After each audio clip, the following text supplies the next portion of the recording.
আজি আমাৰ যি চিন্তন বৈঠক আছিল সদৌ সংখ্যালঘু ছাত্ৰী এই সভাখনত আমি কেইবাটাও গুৰুত্বপূৰ্ণ প্ৰস্তাৱ গ্ৰহণ কৰিছোঁ আৰু আপোনালোকৰ সংবাদ মাধ্যমৰ জৰিয়তে আমি প্ৰস্তাৱখিনি অসমবাসী ৰাইজৰ আগত আমি অৱগত কৰিব বিচাৰিছোঁ। আপোনালোকে জানে যে সমষ্টিৰ সীমা নিৰ্ধাৰণ প্ৰক্ৰিয়া ইতিমধ্যে খচৰা প্ৰকাশ কৰা হৈছে আৰু এই ক্ষেত্ৰতে আজি বৈঠকখন চিন্তন বৈঠকখন অনুষ্ঠিত কৰা হৈছিল। কাৰণ এই খচৰাখন যে প্ৰকাশ কৰা হৈছে সম্পূৰ্ণ অসমৰ মুখ্যমন্ত্ৰী হিমন্ত বিশ্ব শৰ্মা ডাঙৰীয়াৰ চতুলোপী মতে সাম্প্ৰদায়িক বৰ্ণবাদ আৰু ধৰ্মীয় মেৰুকৰণেৰে আৰু পক্ষপাত চৰকাৰী পক্ষপাতিত্বমূলকভাৱে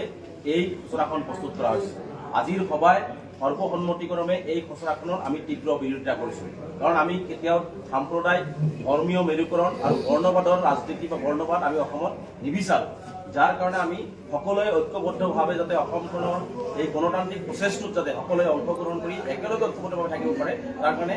আমি চেষ্টা অব্যাহত ৰাখিম আৰু এই চেষ্টাত আজি এই সভাত স্থান পাইছে। গতিকে আমাৰ কেইবাটাও প্ৰস্তাৱ আছিল, এই প্ৰস্তাৱকেইটা আপোনালোকৰ জৰিয়তে গাই দিছোঁ। বিষয়টোৰ প্ৰতি গুৰুত্ব ৰাখি যিহেতু মুখ্যমন্ত্ৰী ডাঙৰীয়াৰ প্ৰত্যক্ষ হস্তক্ষেপত চৰকাৰী পৃষ্ঠপোষকতাত অসমৰ সংখ্যালঘু সমাজক নিক্ষেপ কৰাৰ এক ষড়যন্ত্ৰ ৰচনা কৰি এই সমষ্টিৰ সীমা নিৰ্ধাৰণৰ যি খচৰা প্ৰকাশ কৰা হৈছে তাক আইনীভাৱে যুঁজ দিবৰ বাবে আইনীভাৱে আগবঢ়াই লৈ যাবৰ বাবে ইতিমধ্যে আমি মুস্তফা খাদ্দাম হুছেইন ডাঙৰীয়াৰ নেতৃত্বত গুৱাহাটী উচ্চ ন্যায়ালয়ৰ কেইবাজনো জ্যেষ্ঠ অধিবক্তা আৰু প্ৰাক্তন অৱসৰপ্ৰাপ্ত বিষয়াসকলৰ জৰিয়তে আমি এখন সমিতি আমি বনাই দিছোঁ আৰু এই সমিতিখনে আগন্তুক দিনত এই খচৰাৰ বিৰুদ্ধে যি তেওঁলোকে পক্ষপাতিত্বমূলক খচৰা প্ৰকাশ কৰিছে এই খচৰাৰ বিৰুদ্ধে আইনগত দিশত যুঁজ দিবৰ কাৰণে তেওঁলোকে আলাপ আলোচনাৰ জৰিয়তে তেওঁলোকে সিদ্ধান্ত গ্ৰহণ কৰি পৰৱৰ্তী কামখিনি আমচুক কৰিব দিব।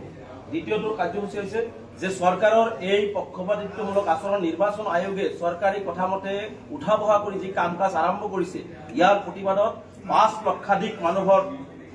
আপত্তিৰ জৰিয়তে ব্যক্তিগতভাৱে ৫ লক্ষাধিক মানুহৰ আপত্তিৰ জৰিয়তে নিৰ্বাচন আয়োগক আমি স্মাৰকপত্ৰ প্ৰদান কৰাৰ সিদ্ধান্ত গ্ৰহণ কৰিছোঁ। আমি এই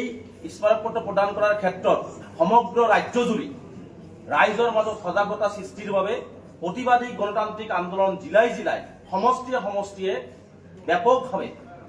এই আন্দোলনৰ কাৰ্যসূচী আমি ঈদৰ পিছতে আমি আৰম্ভ কৰাৰ সিদ্ধান্ত গ্ৰহণ কৰিছোঁ আজিৰ সময়ত। আৰু এটা কথা হৈছে যে আমি খুব কম দিনৰ ভিতৰত হয়তো সন্মুখত ঈদ কাৰণে ঈদৰ পিছেই 2 দিন পিছতেই গুৱাহাটীত আমি বৃহৎ আকাৰে সমষ্টিৰ সীমা নিৰ্ধাৰণ প্ৰক্ৰিয়াত যি বেমেজালি দেখা দিছে, যি আহ্বান দেখা দিছে আৰু যি ধৰণে চৰকাৰে ষড়যন্ত্ৰমূলকভাৱে কাৰোবাক বলি কৰিব বিচৰা হৈছে, প্ৰতাৰিত কৰিব বিচাৰিছে কোনো যিবিলাক জনগোষ্ঠীক তাৰ বিৰুদ্ধে আমি গুৱাহাটীত আমি এখন ধৰ্ণা কাৰ্যসূচী ৰূপায়ণ কৰাৰ সিদ্ধান্ত গ্ৰহণ কৰিছোঁ। তাৰোপৰি যিদিনাখন ইলেকশ্যন কমিশ্যনাৰ আহিব, যিদিনাখনে শুনানি হ'ব তেওঁলোক অসমত আহিব, সেইদিনাখন ৰাজ্যজুৰি আমি অসমৰ প্ৰত্যেকটো প্ৰতাৰিত জনগোষ্ঠীক আহ্বান জনাম, যিসকলে বঞ্চিত হৈছে তেওঁলোকক আহ্বান জনাম আৰু অসমৰ প্ৰতিজন সংখ্যালঘুৰ ঘৰে ঘৰে কলা বেজ পৰিধান কৰি সিদিনাখন ৰাজ্যজুৰি প্ৰতিবাদ সাব্যস্ত কৰা হ'ব। তাৰোপৰি আৰু এটা সিদ্ধান্ত গ্ৰহণ কৰিছোঁ, এই কথাবিলাক যিহেতু হিমন্ত বিশ্ব শৰ্মা ডাঙৰীয়া নিজৰ খামখিয়ালিৰে নিজৰ খেয়ালখুচি নিজৰ এটা লাইনত সন্তুষ্ট ৰাখিবৰ কাৰণে তেওঁ যি কামবিলাক কৰি আছে এই কথা বাৰ্তাবিলাক ৰাষ্ট্ৰীয় পৰ্যায়ত লৈ যাবৰ কাৰণে অসমৰ বুদ্ধিজীৱীসকল অসমৰ আইনজ্ঞসকলৰ লগতে আমচুৰ কৰ্মকৰ্তাসকলে দিল্লীত এক বৃহৎ প্ৰতিবাদী কাৰ্যসূচীও গ্ৰহণ কৰিব ঈদৰ পিছত। তাৰোপৰিও আমি আৰু এটা প্ৰস্তাৱ গ্ৰহণ কৰিছোঁ যে সংবিধানখন যিহেতু ইয়াত সংবিধানৰ কনষ্টিটিউশ্যন এক্ট ইয়াত মানা হোৱা নাই, ডেলিমিটেশ্যন এক্ট ইয়াত মানা হোৱা নাই, গতিকে সংবিধানখন ৰক্ষা কৰাৰ দায়িত্ব প্ৰতিজন ভাৰতীয় নাগৰিকৰ আমাৰো আছে। গতিকে সংবিধান ৰক্ষা কৰা আৰু অসমৰ যি সাতামপুৰুষীয়া ঐক্য সম্প্ৰীতি ভয়ানক কথা হৈছে হিমন্ত বিশ্ব শৰ্মা ডাঙৰীয়াই এনেকুৱা ভয়ানক কাম কৰিছে যে যিটো সমষ্টিত যদি কোনোবা এটা সমষ্টি মুছলমানৰ কাৰণে দিছে তাতে হিন্দু মানুহ ৰখা নাই, যদি কোনোবা এটা সমষ্টি হিন্দু মানুহৰ কাৰণে তাতে মুছলমান মানুহ কাটি দিয়া হৈছে, লাগে 100 কিলোমিটাৰ দূৰত যদি 2জন হিন্দু মানুহ আছে সেই 2জন মানুহক উলিয়াই দিয়া হৈছে, বা 150 কিলোমিটাৰ দূৰত যদি কোনোবা এজন মুছলিম মানুহ আছে তেওঁক কাটি সেই মুছলমান ঠাইটোত দিয়া হৈছে। গতিকে এটা ভয়ানক ষড়যন্ত্ৰ অসমৰ কাৰণে, কাৰণ আমি অসমত কেতিয়াও হিন্দু মুছলমানটো বিচৰা নাই, কেতিয়াও আমি হিন্দু মুছলমান লৈ কাজিয়া সৃষ্টি কৰাটো আমি কেতিয়াও কামনা নকৰোঁ। কিন্তু হিমন্ত বিশ্ব শৰ্মা ডাঙৰীয়াৰ নিৰ্বাচনী বৈতাৰণি পাৰ কৰিবৰ কাৰণে নিজৰ স্বাৰ্থ সিদ্ধি কৰিবৰ কাৰণে তেওঁ সমষ্টিবিলাক যেনেকুৱা ধৰণে ভাগ কৰিছে